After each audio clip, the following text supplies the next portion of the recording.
Alright, hey, how's everybody going? Today we're going to do a valve clearance check and then potentially make the adjustments. I've never done this before, never attempted this before, but we're going to learn today. I'm going to start off by taking the lower fairings off the bike. I'm going to remove the gas tank and then the air box that's underneath. I'm going to pull that up as well. And then we'll go from there, and we'll see if we can get down to where the valve cover's at. So, all right. So I got the tank off, the seat off, the fairings off, and the air box off as well. I'm getting ready to take the valve cover off. I went ahead and unplugged the spark plugs right there. I labeled them as well, just in case they get mixed up. But they look like they pretty much will plug back right where they're at. I also went ahead and covered up the throttle bodies with some masking tape just to make sure nothing falls down in there. The other thing that you need to take off is this like timing inspection cover. I'm gonna have to actually wait until tomorrow to do that because I need to run to the tool store because I don't have a torque bit that's big enough to pull that off. The biggest one I got is a T55. Looks like that might be a T60. I'll actually try and find the hex bit for it if I can.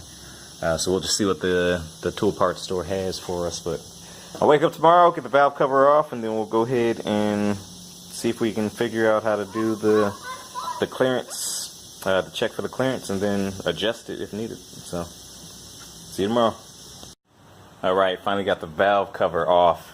I actually ended up needing to pull the throttle body off just because it was in the way. My valve cover was pretty stuck once I got the 6 bolts up top off of it. So I had to move the throttle body out the way to kind of bang it with the mallet to get enough leverage to bang it with the mallet to get it loose. To pull the throttle bodies off, you just got your couple of holes right there. Just stick a screwdriver through and loosen up those guys on both sides, and the throttle body pops right out the way. And then after that, once I had the 6 bolts out, I took these 2 mallets here. I essentially just put this one kind of right there and then bang the other mallet on top of it until the valve cover popped off. But once I did that, valve cover came right off. No issues here. And now let's try to see if we can go ahead and get these valve checks done. Also, you want to make sure you pull this cover off. It's a 10mm Allen wrench. So that's what you're going to need to get that guy off. Once everything's pulled apart, you want to make sure that the cams are set to the proper specifications. So you want to go ahead and pull up your service manual, and that'll tell you how to actually set up the cams to be adjusted. But once they're all set, you'll go ahead and take your feeler gauge, and then you'll essentially just stick them underneath the cam lobe for whichever cylinder that you're trying to check, whether it's the intake or the exhaust side. And once again, those directions are all in the service manual. Also, you may want to just go ahead and write down a little chart here just to keep track of all the measurements that you take. I went ahead and did this, so it looks like one of the cams on the exhaust side, number 2, is out of spec. It should be between 0.20 and 0.30 millimeters, and it's at 0.34 millimeters.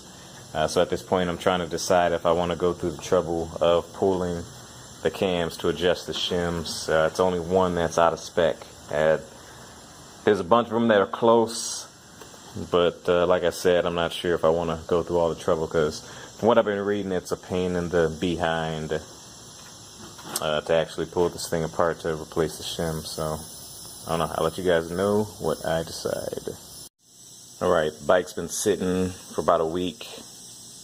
I've decided that I am going to go ahead and adjust the valve clearances, even though it's only one valve that's out of spec. I'm just gonna the valves that are close to being out of spec, that are right at the limit, I'm gonna adjust those two to bring them closer into the middle of being within spec. So it's not gonna be a total waste of my time. So anywho, things that need to come off: the cam chain tensioner. So this guy right here, we'll pull that off. We're also gonna need to pull off the chain holder, which is this guy. And then the 2 cam, I guess they're called cam rails. So we'll pull those off. Ensure that when you pull them off, that you pull them off in accordance with the the value number that are listed on there. So you got the 1, 2, 3, 4, the 5, 6, 7, 8, and then 9, 10. Doing that, and then I'm also gonna take a paint pen.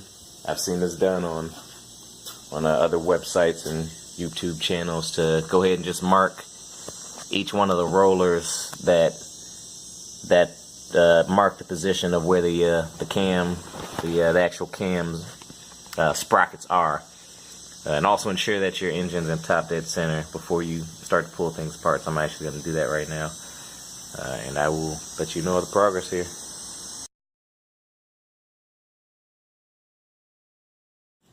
Alright, bike's been sitting apart for a better half of a week now. The local shop they didn't sell shims individually, so I had to order some online, but I had to essentially just wait for the shims to get in the mail. So I already started putting the new shims on. I've already done everything on the intake side, and I just have a few left on the exhaust side down there. As you can see, the new shims, make sure you put them face down, and they just go right there on the end of the valve stem there, and you just put the cover back on, and make sure you keep track, write down everything that you do. So I have everything written down right here, basically just keeping track of my progress so I know which shims I took from where, and the measurements as I change them. So as soon as I finish this back up, I'm gonna go ahead and check my timing. Hopefully I don't screw that up, get the cams back on, and start putting the bike back together. Alright friends, moment of truth. The bike, she's put back together. I don't have any random bolts or washers or gaskets or anything laying around. Everything, I believe, is assembled properly back on the bike. So let's go ahead and start her up, see if she'll run. So it's the moment of truth.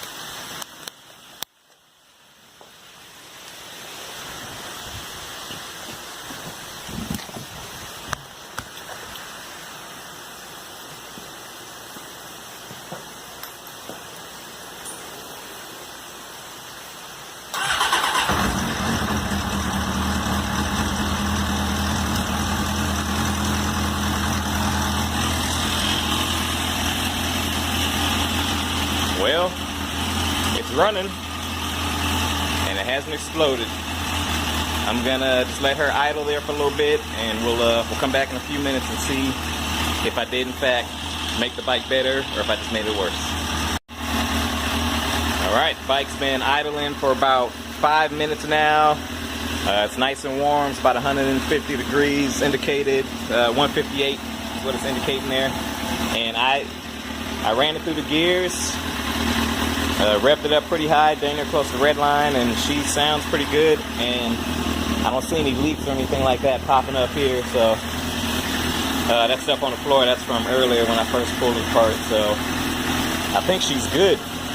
I'm gonna go ahead and shut her down, and we'll take a closer inspection here once it starts to cool off.